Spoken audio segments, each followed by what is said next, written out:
Bismillah ar-Rahman ar-Rahim.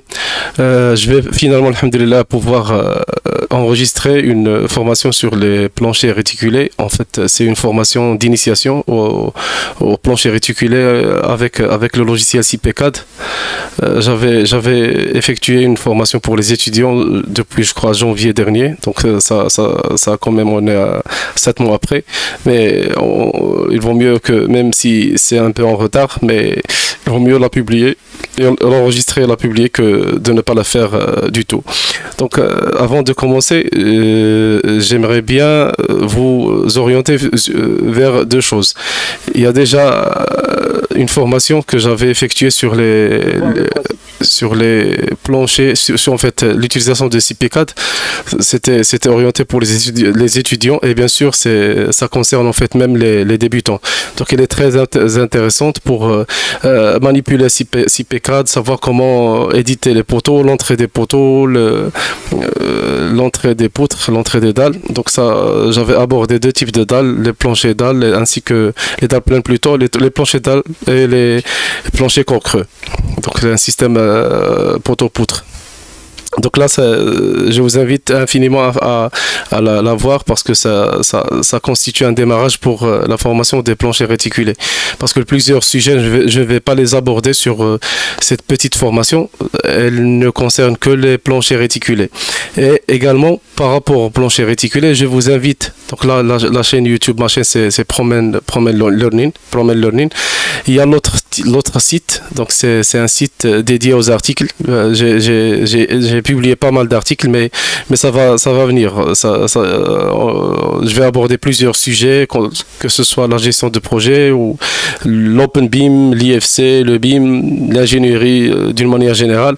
Donc ça sera intéressant. Donc je vous invite à voir cet article sur les planchers réticulés. Il est assez détaillé. J'ai essayé d'aborder plusieurs aspects de ce type de plancher, surtout les planchers, les aspects techniques. Donc il y a la définition, tout le monde connaît, c'est ce que c'est que les planchers réticulés, quelques catégories. Il y a pourquoi une dalle réticulée, pourquoi recourir à ce type de dalle, quelle catégorie pour quel usage, donc le choix du type. Il y a le principe, juste pour que les gens comprennent de quoi il s'agit exactement, le comportement de la dalle, la résistance au feu. Et la dalle réticulée, comment c'est quoi le comportement des dalles réticulées vis-à-vis de la résistance au feu. Et il y a également les éléments de conception. Là, j'ai abordé comment on utilise en fait comment paramètre les données d'entrée d'un plancher réticulé, que ce soit les données géométriques, les charges et tous ces aspects, en fait les éléments de conception pour les savoir. Là, quelques aspects de vérification, quelques concepts quelques principes de conception à respecter, et ainsi de suite. Et en bas de cet article, il y a deux vidéos. En fait, les planchers réticulés, voilà les éléments là. Là, c'était ma première présentation avec CP Maroc sur les planchers réticulés. C'était un processus constructif, éléments de conception et détails indispensables. Là, c'est intéressant de le voir. Et la deuxième vidéo, elle concerne... La deuxième vidéo, désolé, elle concerne les éléments constructifs sur place. Donc c'était une visite sur chantier, c'était une visite de réception d'un chantier, d'une dalle réticulée. Là, j'ai profité de ma présence sur le chantier pour filmer en fait ce que je faisais et expliquer en fait les principes des planchers réticulés. Là, ça va être un petit peu différent parce que on va essayer d'appliquer. Ça sera une présentation de ce qui est présenté sur l'article, ainsi que les deux vidéos. Donc on va essayer de voir ensemble comment on modélise un projet en plancher réticulé d'une manière sommaire, juste pour savoir comment on les aborde. Il y aura d'autres sujets que je ne vais pas aborder maintenant. Je vais les laisser pour les formations payantes. Là, que ce soit en présentiel ou parce que ça concerne surtout en fait mon savoir-faire sur le sujet. Mais surtout là, je vais initier plusieurs personnes pour déjà avoir le premier contact et même une préparation pour les formations à venir. Donc voilà le logiciel CPK, c'est la version 2026, la version A, donc c'est la dernière version. Là, l'entrée des poteaux, là, c'est le même projet qui figure ici, qui figure dans cette formation. Donc j'ai pris ce petit projet que nous avions monté en fait ensemble, et je vais le transformer en plancher réticulé. Voilà la vue 3D pour avoir une idée sur son aspect. Là c'est un plancher dalle et là c'est un plancher, en fait un plancher court creux. Là c'est juste une modélisation du dallage avec uniquement les longrines. Je considère les longrines comme des poutres, comme ça me facilite en fait la tâche, et ça donne en fait pour le calcul sismique plus de crédibilité, ou on est plus près en fait au comportement sismique que si on ne fait pas de longrines ici, parce qu'il y a un fil de poteau qui continue en bas. C'est juste une méthode de modélisation. Donc là je vais supprimer ça, je vais supprimer ça, je vais même essayer de ne considérer qu'un seul poteau ici. On ne considère qu'un seul poteau ici pour avoir un aspect plus défavorable. Là je vais mettre un poteau au centre, comme ça, et je vais copier d'un poteau existant, comme ça j'ai tous les paramètres de ce poteau. Je supprime les 4 poteaux et voilà, j'ai un poteau central, parce que j'ai quelque chose que je voudrais en fait présenter après les calculs. Donc voilà le pH rez-de-chaussée. Donc on va entamer. Donc pour la première des choses, là j'ai des poteaux, je crois que des poteaux de combien? Des poteaux de 25 ou 30 poteaux dimension, des poteaux de point fixe ici. Donc c'était des poteaux 25. Je vais prendre 25. Là on prend directement des poutres plates. On ne prend pas des poutres avec retombées. On laisse les poutres plates. Je vais faire comme ça. Non, c'est pas quartier, c'est continu. Bon, juste pour accélérer. Voilà. Je vais rentrer le plancher. Donc entrée plancher réticulé. Perdu. Catalogue. Non, je vais pas chercher le catalogue. Je vais chercher dans ma bibliothèque. Là c'est un plancher que j'utilise déjà. Je vais l'importer. Et le voilà, si je le consulte, donc là c'est un plancher de 27 cm avec la dalle de compression qui fait 7 cm. Et bien sûr, en fait, les entraxes, on a déjà dans un sens, on a 3 blocs, 1, 2, 3. Donc chaque angle il fait 20 cm, donc 20 x 3 on est à 60, et la nervure elle fait 12 cm. Donc entre axes ça fait 72. Et de l'autre côté on est à le bloc il fait 50 cm de longueur, avec les 12 cm pour avoir l'anthrax, on aura donc 62. Et là il vaut mieux en fait corriger le poids propre. J'avais fait un calcul pour la correction, donc ça donne 4,73 kN, à peu près la différence par rapport à ce que le logiciel donne directement. Je vais 4,73 moins 4,39 moins 4,39. C'est à peu près 0,30, 0,35, 0,40 de différence entre ce que fait le logiciel et ce qu'on calcule. Là, je vais choisir, donc là, je clique ici et je vais choisir parallèle à une poutre, que soit ce sens ou ce sens-là. Là, on a généré le plancher. Ce qu'on va faire, c'est on va générer également les panneaux. Voilà, générer les panneaux. On génère les panneaux, donc les panneaux sont générés d'une manière automatique. Si on revient à l'article ici, qu'est-ce qu'on va voir? On va voir qu'il y a une règle à respecter. Donc il y a les 15% de la portée.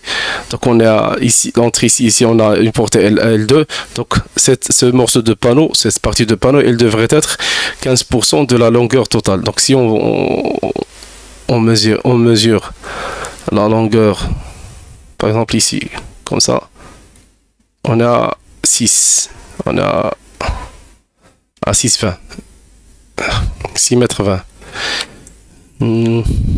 Calcul. 6,20 m fois 0,15. Donc chaque panneau devrait avoir 90 cm. Là on est à l'aise. Donc on 90 cm. Là, donc le logiciel, il a le paramètre déjà cette règle est paramétrée, donc on n'a pas de souci. Donc il prend automatiquement en fait les dimensions des panneaux. Et en haut, qu'est-ce que je vais faire? Déjà la charge elle est là. Donc en haut, qu'est-ce que je vais faire? Groupe, soit copier d'un autre groupe. Donc je vais copier le groupe du PH rez-de-chaussée. Donc comme ça, le PH étage, voilà le plancher, il est là. Donc le plancher a été récupéré, a été copié en hauteur. Donc voilà l'aspect du plancher. Là, la charge.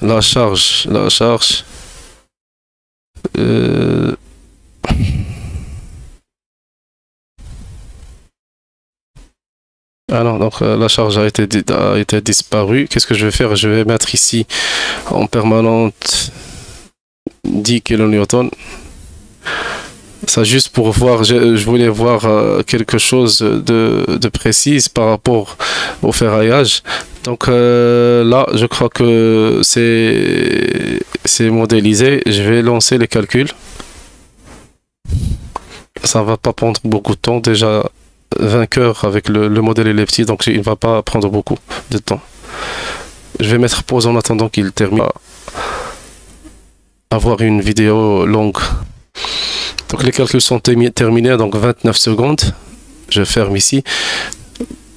On lit quand même ce qu'on a sur le rapport final. Donc qu'est-ce qu'il dit? Il y a des sections avec renfort à l'effort tranchant au poinçonnement. Donc on va vérifier en fait le poinçonnement. L'interaction terrain-structure n'a pas été considérée. Seule la conception par capacité. La résistance au feu de la structure n'est pas vérifiée. Au niveau pH rez-de-chaussée, la valeur du coefficient de stabilité est comprise entre les valeurs limites maximales. Les effets secondaires doivent être considérés pour les poteaux. Les poteaux ont quelques erreurs. Donc là, il donne l'ensemble des erreurs rencontrées. Donc la première des choses qu'on va voir, supposons que déjà donc le plancher il est calculé, donc les poutres en rouge, donc ils ont quelques erreurs à vérifier, mais la première des choses qu'on va vérifier, c'est la flèche. Ce que je vais faire, flèche entre deux points, la flèche de 5 ou 3, mettre 3 ici. Sur 6 P4, il faut bien faire très attention à la flèche active et à long terme. Donc déjà, l'amplification des déplacements, elle concerne. Donc pour être à l'aise, on applique un coefficient entre 2,5 et 3. Personnellement, j'applique généralement 3 en coefficient pour que je sois à l'aise. S'il y a des erreurs quelque part, donc j'ai une marge déjà de sécurité qui va me permettre d'être loin des risques. Là, je vais voir ce qui se passe. Donc déjà, on a limite, on respecte la limite de la flèche. Je vais voir ici, on est ici moins de la limite. Je vais faire comme ça, comme ça, comme ça, comme ça. Donc généralement on est bon, donc déjà on est à L sur 450. Déjà la charge appliquée elle est assez importante, on est à 10 kN par mètre carré en charge permanente. Donc là pour un plancher 27 on pourrait dire que ça va passer. Donc il n'y a pas de souci. Surtout que la flèche, son objectif c'est limiter les désordres du second œuvre. Voilà, ça là c'était les tâches. Donc la charge elle était appliquée ici.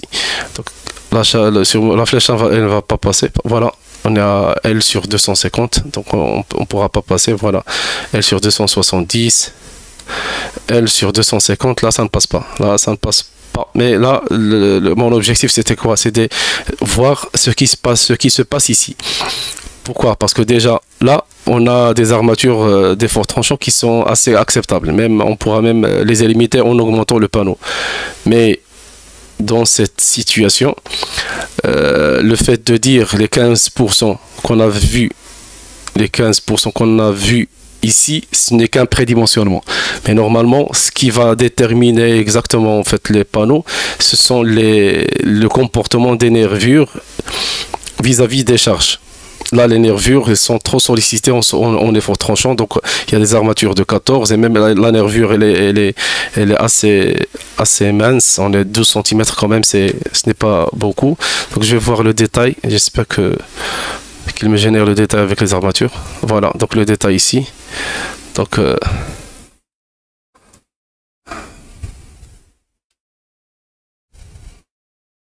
les nervures ne sont pas visibles là. Que sont visibles. Donc, qu'est-ce qu'on va aborder comme solution? Déjà, la première des choses à laquelle on doit penser, c'est augmenter le panneau. Donc, on augmente le panneau jusqu'aux limites des armatures, de la fin des armatures d'effort tranchant. Et même ici, je n'aime pas parce que le façonnage pourrait avoir on pourrait avoir des soucis de façonnage sur le chantier. Qu'est-ce qu'on va faire? On va relancer le calcul. Là, l'objectif, c'est juste voir l'ensemble des éléments à vérifier lors du dimensionnement d'un plancher réticulé, parce que c'est très important. Donc là, on a vu la flèche, on a dit que ça ne passe pas, donc automatiquement on doit soit rajouter des poteaux, soit augmenter l'épaisseur du plancher. En fait, ça dépend des contraintes qu'on a. Mais là, c'est juste, on a un aspect didacticiel pour voir le comportement du plancher et pour voir ce qu'on pourra faire si on a des résultats défavorables. Donc là, on revient sur le péage rez-de-chaussée. Donc là, le problème est résolu. Donc l'autre premier problème qui est les forts tranchants au niveau des nervures a été résolu. Même ici, on pourra résoudre ça. On va le mettre comme ça, parce que je n'aime pas les armatures des forts tranchants qui sont éparpillées sur l'ensemble des nervures. À moins qu'il y ait quelques éléments, là, ce n'est pas grave. Et ici, là on verra ce qui se passe ici, parce que il y a un cisaillement, un important cisaillement ici autour du poteau. Donc je vais relancer les calculs parce que j'ai augmenté les panneaux. On attend quelques secondes pour voir la suite.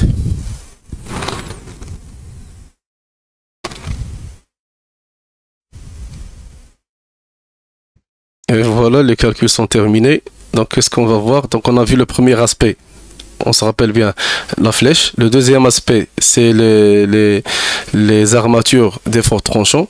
Parce que là, tous ces aspects ont un impact considérable sur la conception du plancher et la conception du projet. Que ce soit rajouter des poteaux ou bien même augmenter l'épaisseur. Et même parfois changer le type de plancher en allant vers la post-tension si les contraintes ou si le besoin architectural ne permet pas d'ajouter de poteaux ou d'augmenter l'épaisseur.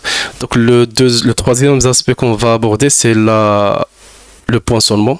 Là, c'est le point parmi les points les plus critiques dans un plancher réticulé. La première des choses, on va éliminer les armatures de contraintes tangentielles. Là, ce n'est pas à ce moment-là. Mais avant ça, on va voir le poteau, comment il se comporte. On a des armatures de 25, donc il est assez sollicité. Et même si on voit, là, je vous invite à voir la vidéo sur le CP4. Là, on a abordé plein d'aspects. Voilà, déjà, on est à 4 fois plus la capacité du poteau. Qu'est-ce qu'on va faire automatiquement? Donc on va augmenter la section du poteau pour qu'il résiste. Et même elle n'est pas suffisante parce que c'est normal, la charge elle est trop grande. Donc voilà, 60 on va dire ici.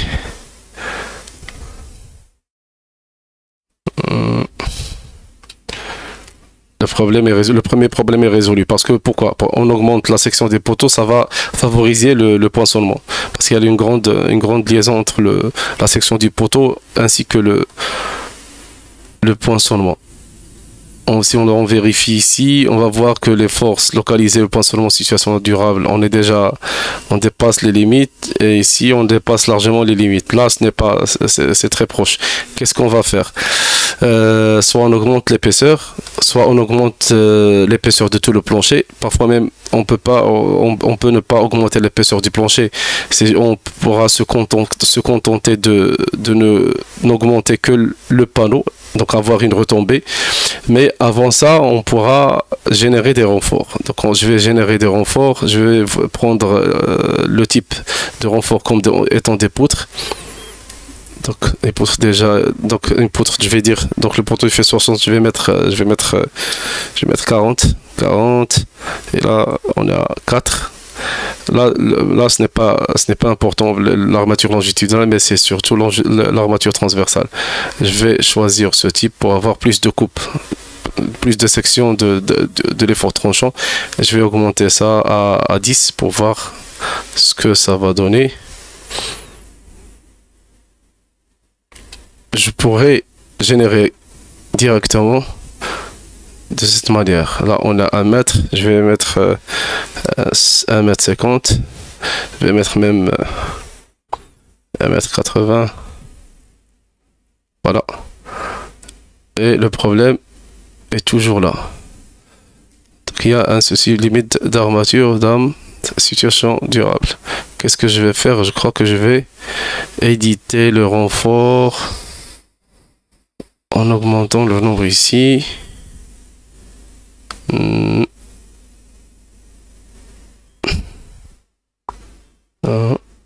Je supprime ça. Je rajoute ça et ça et ça. Et je vais mettre les 12. Et voilà, ça passe. Donc le problème est résolu. Donc notre panneau il passe bel et bien. Il résiste bel et bien au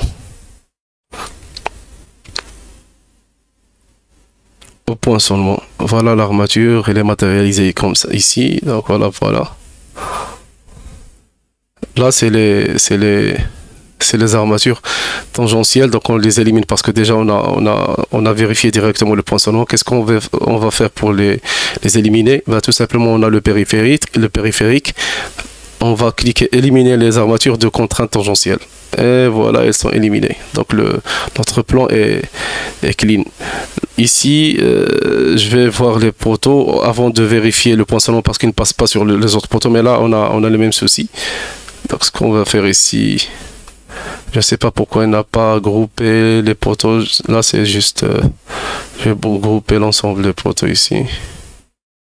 Parce qu'ils ont presque le même. Pour avoir un seul groupe, et là je vais mettre 40 par 40 et je vais voir ce que ça va donner. Donc ça c'est très bien, ça passe très bien, tous les poteaux sont en bleu. Voilà. Je préfère avoir des poutres de 30 attribuées à toutes les poutres. Poutre de 30. PH rez-de-chaussée. Là, je vais le laisser comme il est. Et je vais lancer les calculs.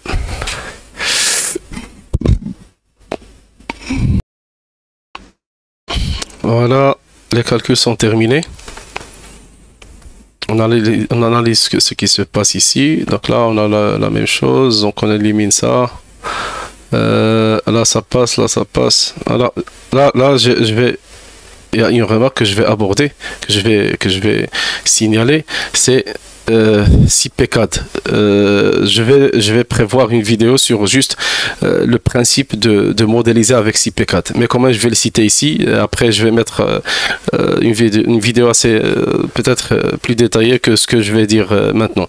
Qu'est-ce qui se passe? Déjà, il y a au niveau de l'implantation des poteaux, déjà 6P4 ce n'est pas comme le cas de robot. Je sais que robot on essaie de modéliser pour calculer. Et sur plusieurs logiciels, c'était le cas. Donc, on ne donne pas beaucoup d'importance à comment la poutre va être par rapport au poteau ou comment le poteau va être par rapport au fond d'architecte. Si on prend le fond, je ne sais pas si j'ai un fond ici. Oui, oui, j'ai un fond, donc le rez-de-chaussée. Qu'est-ce qui se passe ici? Donc, déjà, voilà le fond. Là, c'est le coin. Donc, le point de base ici. Le point de base, il a un point qui est très important parce que c'est le point fixe. Pourquoi on le fixe ici? Si la dimension du poteau change avec les hauteurs, donc il ne va pas changer par rapport, donc il va être changé par rapport à ce point. Donc ce point ne va pas être déplacé. Et même ici, là, le point de base, je l'ai mis à gauche sur l'extrémité. Donc parce que je ne veux pas que mon poteau, si jamais je l'augmente, qu'il déborde de la façade. Donc là, je le fixe ici. Là, c'est une erreur que j'ai. C'est pas une erreur, mais si je considère uniquement ce panneau, ce morceau, donc là, je dois mettre le point fixe ici pour qu'il ne déborde pas. Mais là, j'ai la continuité du bâtiment, donc je l'ai pas pris en compte. Le point que je voulais aborder, c'est ça. Il n'est pas permis de mettre les poutres de cette manière parce que si on essaye de... C'est quel niveau là?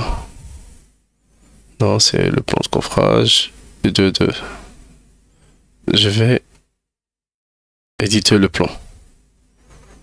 Voilà ce qui va se passer. Là, c'est le plan de coffrage. Normalement, on ne peut pas donner un plan de coffrage de cette manière-là, parce que si ça, là, c'est la limite du bâtiment. Donc, normalement, la poutre, parce que déjà, la limite de la dalle, elle va être à ce niveau-là. Donc, même la cloison, elle va aborder ici. Donc, on ne peut pas laisser la poutre comme ça. Donc, ayons à l'esprit que lorsqu'on modélise sur CP4, c'est que on dessine sans qu'on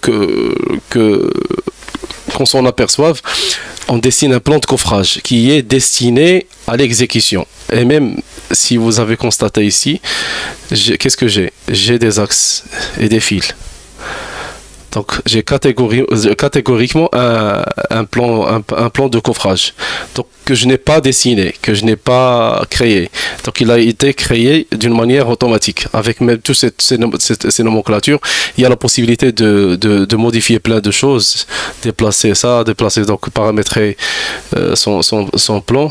Mais l'essentiel, la première des choses à laquelle il faut faire attention, c'est implanter des poteaux d'une manière à ce qu'ils soient dans leur place souhaitée ou respectant les plans archi.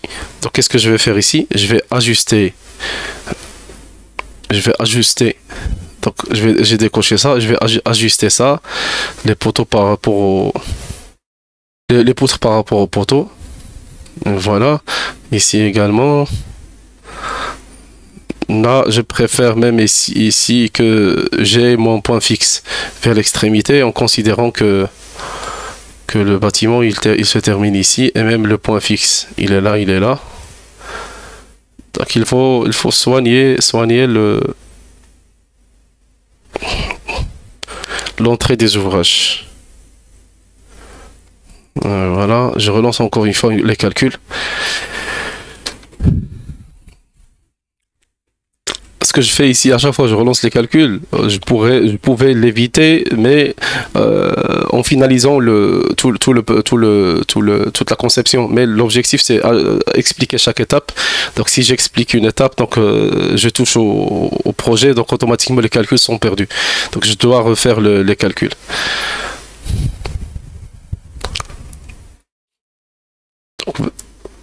Donc on va voir vers les résultats. Là, ça paraît encore un petit peu qui déborde, mais ce n'est pas grave, ce n'est pas l'importance pour nous. Les poutres, en fait, les poutres, c'est des poutres plates. Donc, généralement, elles passent, lorsqu'on prévoit des poutres plates, ça ne pose pas de problème. Parfois, pour ce cas de figure, on ne l'a pas, mais je pourrais dire, non. par rapport à la flèche, on ne se limite pas de vérifier uniquement la zone centrale, mais il faut penser à vérifier ici les extrémités. Parce que les extrémités posent des problèmes, surtout en grande portée.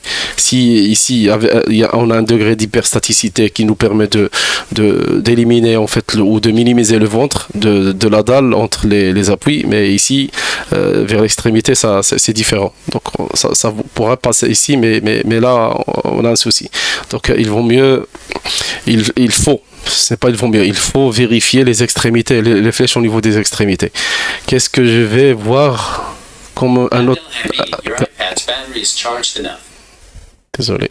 Qu'est-ce que je vais voir comme un autre aspect? On a vu la flèche, on a vu les panneaux par rapport au cisaillement des poutres, des nervures plutôt, et on a vu le poinçonnement. Qu'est-ce qu'on va voir également? Il y a l'affaire des balcons, des chaînages.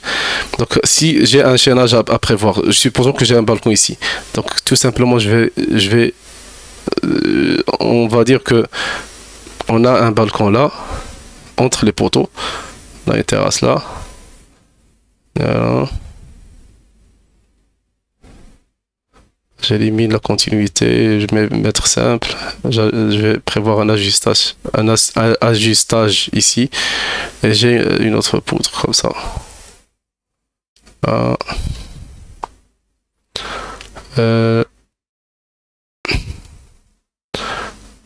Là, on doit prévoir le prolongement de la poutre, ça d'une part. D'autre part, supposons que j'ai un balcon qui est entre les ici. Pour avoir cette configuration, mais on l'a toujours. En général, qu'est-ce que je fais? Je laisse ici, je laisse cette poutre. Je laisse cette poutre comme ça. Et là, je n'ai pas besoin de cette poutre. Également, qu'est-ce qu'on va rajouter? On va rajouter une réservation ici, un plancher, une trémie, une petite trémie. Je vais mettre 15.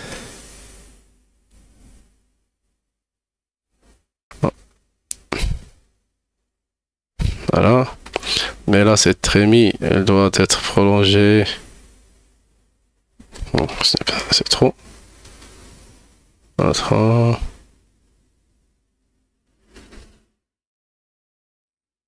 Là, je dessine n'importe comment. J'ai une réservation ici. Peut-être j'ai une réservation là. Peut-être une réservation là.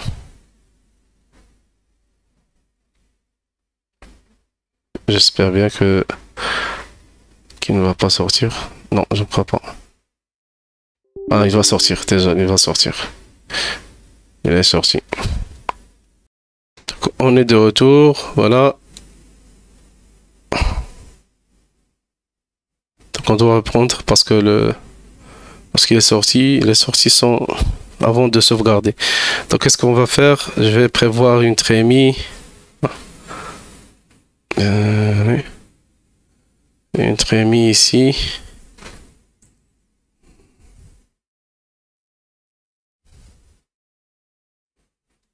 Là, je vais déborder les coins.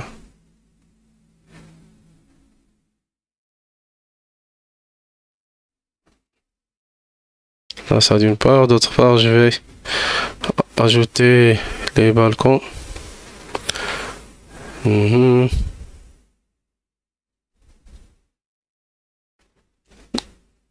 Là, je copie ça ici. Je vais rajouter ici un autre balcon.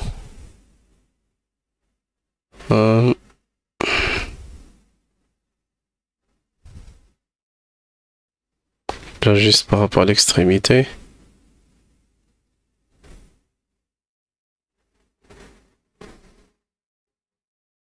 Voilà. Je régénère les panneaux. Je crois ici c'est bon.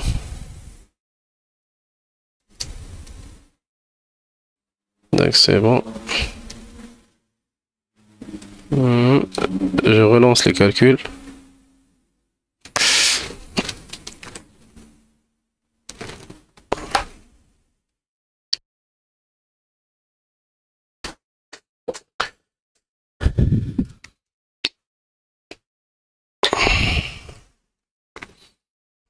En attendant les calculs, juste vérifier si je n'ai pas oublié quelque chose. Définition des armatures de base. Là, on va voir la flèche, on l'a vu. Bonne pratique. Alignement des nervures, réservation et trémie, géométrie des panneaux, armature de base des panneaux, armature de base des nervures. Là, c'est assez suffisant. Cet article, il est très bénéfique. Non, j'ai oublié une chose. Voilà. Je dois prolonger ça pour assurer l'ancrage du balcon sur le plancher. Qu'est-ce que je disais ici? Je crois que c'est assez suffisant pour comprendre le principe. Là, c'est un aspect important. Je crois que on pourra faire l'objet d'une petite vidéo sur le calcul des planchers réticulés au feu. Les planchers réticulés peuvent être utilisés tout en respectant la résistance au feu. Mais si sur un projet, je l'avais justifié pour une résistance au feu de 2 heures. Donc il n'y a pas de problème. Si on voit ici la poutre, voilà, la poutre, c'est automatique, c'est systématique parce qu'on a un porte-à-faux, un moment ici, un moment négatif qui est assez important par rapport à la flèche, puisque c'est un balcon. Donc on va voir la flèche tangente. Là, la flèche ne passe pas. On a un problème de flèche. Tout simplement parce que la charge elle est très grande. Donc ça ne va pas passer. On n'a pas vu tout à l'heure les iso-valeurs. Là, c'est intéressant pour voir le comportement du plancher. Durable sismique, effort tranchant, les moments. On pourra même prévoir des bandes ici de 0,50, de 0,60 à peu près. Voilà, là c'est le moment, les moments en X. Voilà. En Y en inférieur. Voilà, on pourra avoir toutes les informations sur le moment, en mètre par mètre. Par une bande de 0,6, parce que j'ai choisi 0,6. Si je fais 1 ici, donc ça va changer. Mais on n'a pas besoin de mettre 1 parce qu'on a entre nervures, on a 0,60, 0,70 entre axes. Là, c'est un aspect. C'est quoi ça? Valeur en un point. Alors, c'est juste les valeurs en un point. Valeur moyenne entre 2 points. Ouais. Alors, qu'est-ce qu'on a vu? On a vu tous ces éléments. Donc, on va voir un autre point, c'est les armatures de renfort. Là, il y a un paramétrage à faire au niveau des planchers. Là, je vais me basculer vers le recode parce que j'utilise le recode d'une part. D'autre part, j'ai des paramétrages que je pourrais vous présenter sur le recode.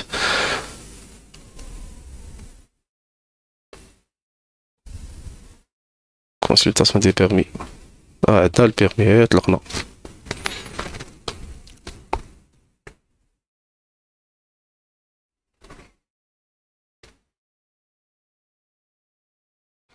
D'accord. Voilà. Lors du programme, calculs vont être faits parce que j'ai changé de code. Grid. Eurocode France. Il y a quelque chose. C'est 25. C'est 25. C'est 25. FE 500. Mais les barres, je ne sais pas pourquoi il m'a donné Great. Non, ce n'est pas grave, on verra avec le support. Détailler les armatures. Là, il vaut mieux détailler les armatures de base sur les planchers réticulés. Là, c'est un choix à faire, mais je vais vous montrer pourquoi. Parfois, il y a certaines entreprises qui demandent qu'ils ne veulent pas voir les armatures longitudinales et les armatures transversales. Les armatures longitudinales et les armatures de renfort.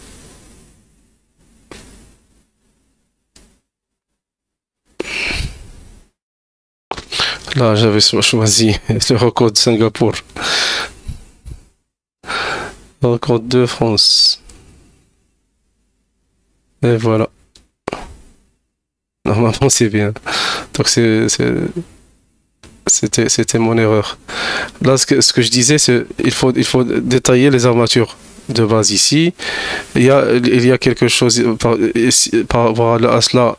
Moi, j'avais déjà un paramétrage, j'avais paramétré là, ça concerne les dalles pleines, mais ce n'est pas grave, on le met. J'avais paramétré le ferraillage parce que c'est très important de paramétrer ton ferraillage. Mais parfois ici, j'ai limité l'armature à 16. Parce que dans un projet, il n'y avait pas d'armature de 20, donc j'ai dû limiter à 16 pour qu'il ne me donne que les armatures à 16. Et là, peut-être on doit passer à 3 lits. Donc l'armature de base, le premier renfort et le deuxième renfort. Là, les armatures supérieures. D'accord, les panneaux également, ça c'est paramétrable parce que là on choisit deux armatures de 10 en base, mais on pourra avoir plus. On pourra avoir même non seulement le 10, mais le 12, le 14. Et en inférieur, on verra que l'armature de base, voilà, elle est bien saisie. Les nervures ici. Également, le même principe, et les panneaux. On voit bien qu'on commence 8, 10, une armature de 8, une armature de 10, une armature de 12. Par défaut, c'est une armature de 8 en bas et deux armatures de 10 en haut. Mais ça, en fonction des charges, on doit les modifier pour que les calculs les prennent en compte. Là, ce que je vais faire, je vais relancer les calculs pour voir les armatures. Donc là, j'ai pris des armatures paramétrées juste pour les présenter, parce que ça va prendre du temps pour paramétrer chaque type d'armature. On attend les calculs.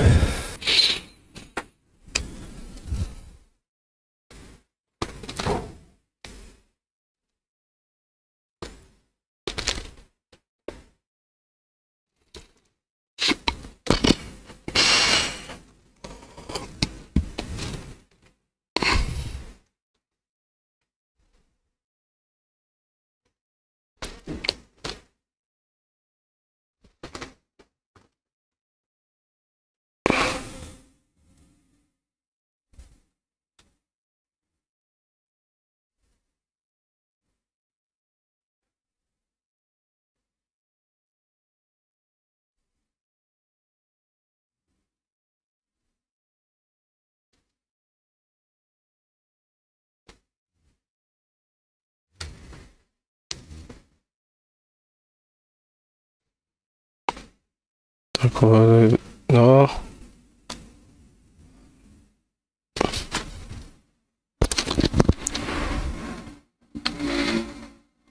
Je vais générer avec non.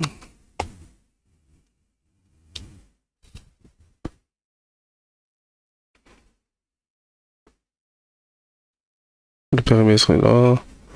Là, je vais compléter le périmètre pour qu'il prenne en compte tout le périmètre. Donc là, le problème est résolu ici, mais il y a un autre souci.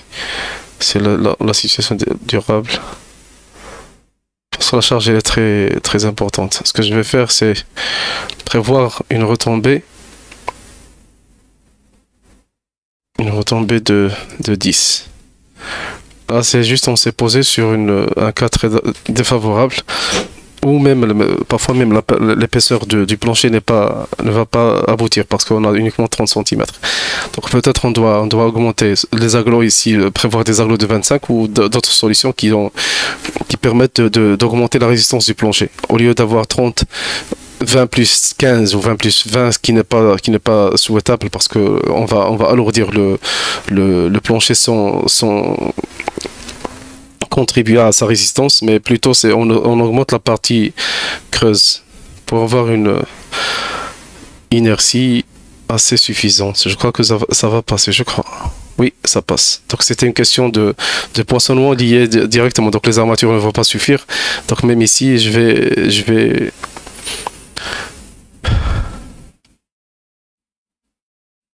vais passer à 12 sans... Donc les 14, je ne crois pas qu'ils sont nécessaires. Même les 12, je crois pas qu'ils sont nécessaires les 12. Je vais mettre uniquement 10. Parce qu'on a augmenté l'épaisseur du panneau. Et ici, si on complète, parfois si on complète le périmètre, ça passe. Parce que c'est le périmètre qui, là ça ne passe pas, là ça passe. Là on prévoit pour rajouter,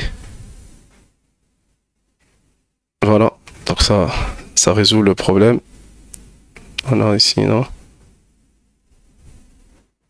Je complète le périmètre et j'applique le renfort.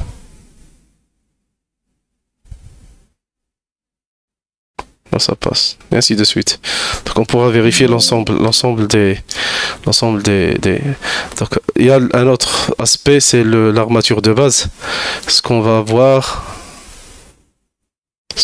ici, c'est si on voit l'armature longitudinale, on voit que l'armature prépondérante, on est à 16, 14, 14, 14. Là aussi on est à 14.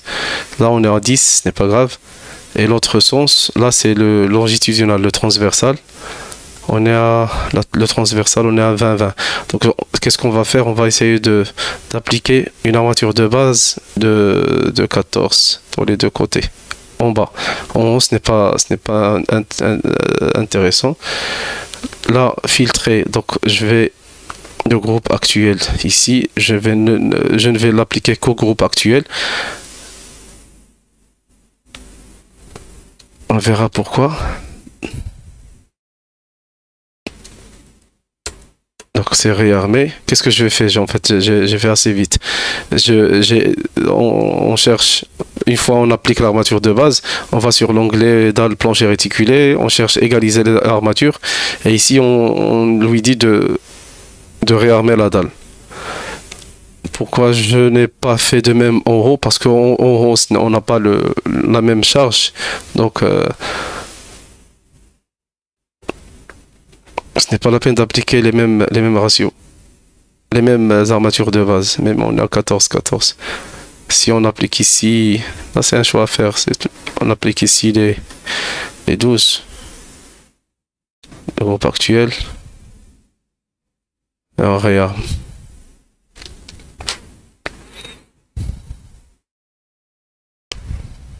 Et voilà. Donc on a à chaque fois une armature de 12 avec un renfort. Et là les deux ils sont dessinés. On pourrait passer à une autre configuration, c'est limiter, ne pas détailler l'armature de base pour ne laisser que l'armature de renfort. Et là c'est bénéfique parce que ça va permettre à l'entreprise de comprendre le principe. Mais ça dépend des cas de figure. Ça dépend des cas de figure. Moi j'ai fait les deux en fonction de l'entreprise avec laquelle je travaille. En fait l'entreprise qui travaille avec moi sur le projet. Donc en fonction de ce cas de figure, je choisis les deux. On passe à l'édition des plans. Donc je crois qu'on a vu tous les aspects. On passe à l'édition des plans. Je vais choisir. Là, c'est différent de ce qu'on avait eu sur l'autre fois. On a le plan de coffrage. Voilà le plan de coffrage ici. Quel autre plan on a besoin d'intégrer? Il y a le plan de coffrage. Il y a les plans de niveau. On choisit l'armature longitudinale intérieure. Là, pour ne pas je vais importer directement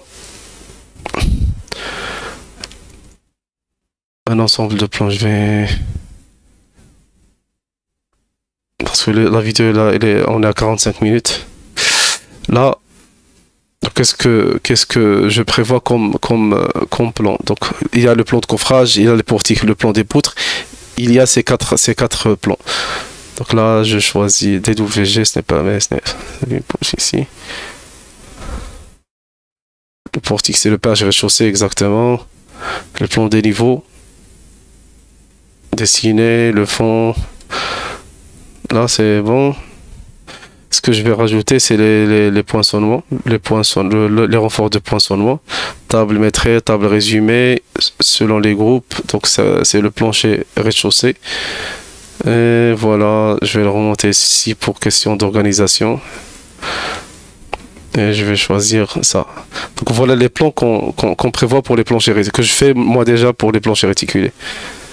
C'est l'organisation que je fais pour mes projets. Sur les plans de coffrage, ne pas oublier d'ajouter les armatures de détail. Donc cette armature, il y a l'armature...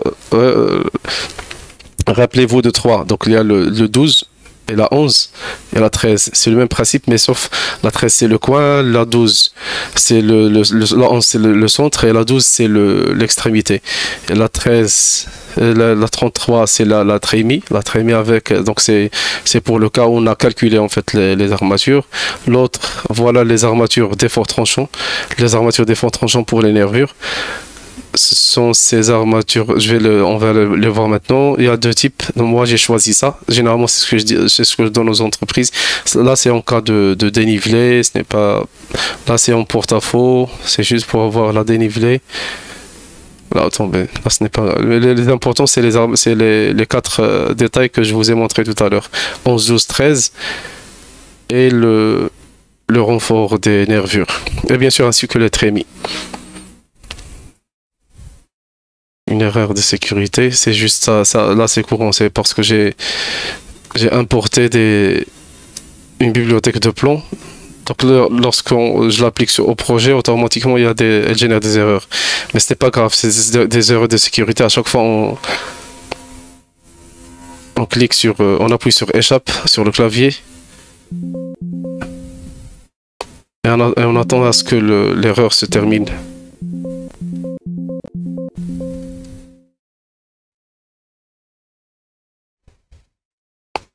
Voilà.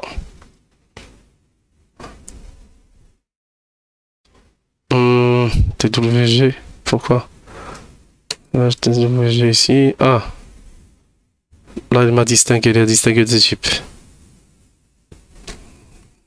Des types de plans.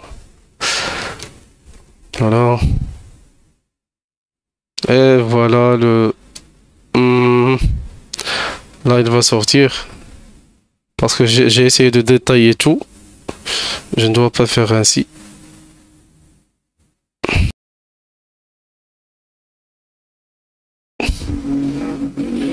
Donc voilà le modèle. Voilà.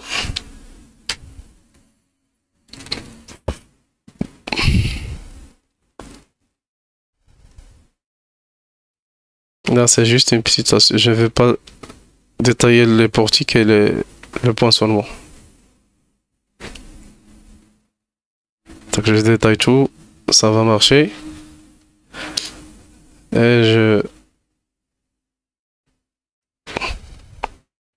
réouvre ensemble les plans en activant les deux plans désactivés. Et j'ouvre et je détaille tout et ça va marcher, Inch'Allah. Oui, ça va marcher. Donc là, voilà comment le plan est organisé. Donc je vais déplacer ça ici. Là, je déplace les armatures de poinçonnement avec le coffrage. Là, c'est ma façon de faire. Donc, chacun il a la liberté de faire. Il y a une flexibilité. Là, les poutres, je n'aime pas en fait cette présentation des poutres. Là, je n'aime pas ceci. Ce qu'on va faire, c'est aller vers le paramétrage des aciers, les poutres, les plans. type de représentation, voilà. Donc je veux que tout soit détaillé sur le hors de la poutre. Donc, j'ouvre.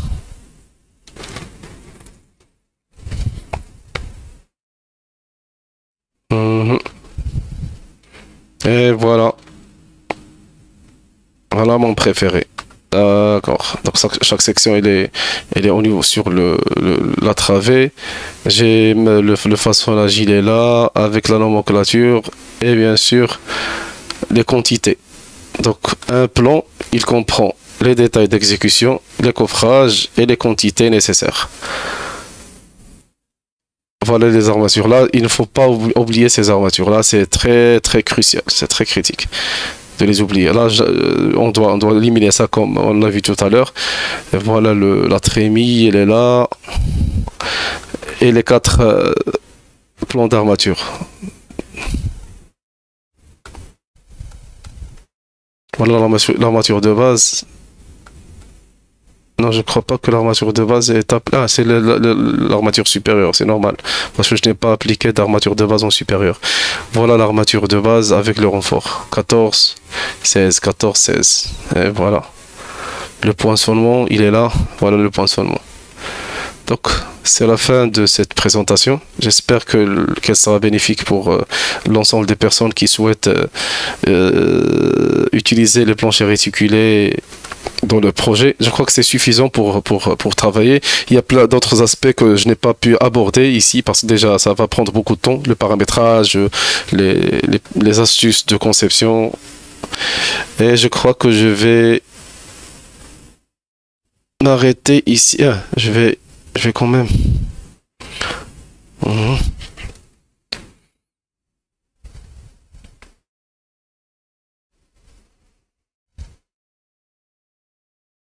Imprimer tout. Là.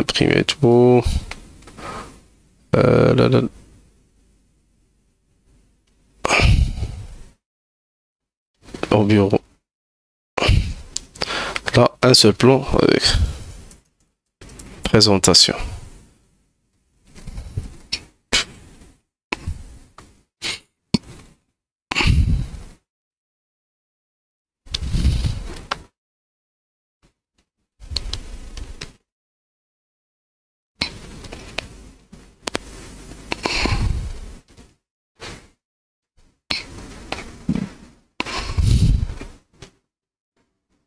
Et voilà. Là, vous allez voir les couleurs ici, elles sont un petit peu c'est les mêmes. Bien sûr, un autre projet que je viens d'ouvrir. Voilà, il y a un autre aspect, c'est un autre aspect de couleurs. Les couleurs, on peut les modifier. Là, des coupes faites sur le. Voilà.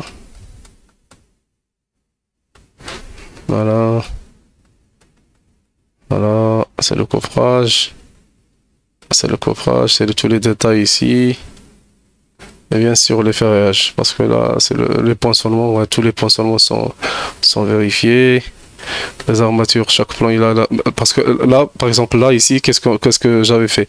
Contrairement à ce qui s'est présenté ici, là je n'ai pas détaillé l'armature de base. Par contre, il y a un détail que j'ai rajouté ici pour dire que voilà, il y a un filon en 10. Voilà, un recouvrement. Là, c'est juste voilà, mais là, c'est un filon en 10. Là, j'ai un filon en 10, c'est l'armature de base. Donc, je ne l'ai pas dessiné sur le plan, mais je l'ai présenté sur la coupe. Et ce qui est présenté ici, c'est le renfort. Là, c'est le RS supérieur. Non, RS supérieur ici. Ah, le renfort inférieur. Là, il y a uniquement une armature de renfort. Mais il y a une armature, un filon qui passe de bord à bord. Donc c'est une armature qui passe de l'extrémité vers l'extrémité, dans toutes les nervures et dans tous les sens, en bas. c'est l'inférieur. Ça, là, c'est uniquement la base, le renfort que j'ai présenté. Ici, c'est le contraire. J'ai présenté les deux. J'ai présenté les deux. C'est l'armature, voilà. HA14, c'est l'armature de base et le renfort il est 14. Si je ne veux pas démontrer ça, donc on aura uniquement l'armature de 14. Elle sera définie dans un détail comme étant un filon. Et là, et même ici c'est un filon, mais parfois il y a une confusion pour les gens, ils ne comprennent pas ce que signifie en fait présenter deux renforts en même temps. Ils croient qu'il y a une armature de base avec les deux renforts.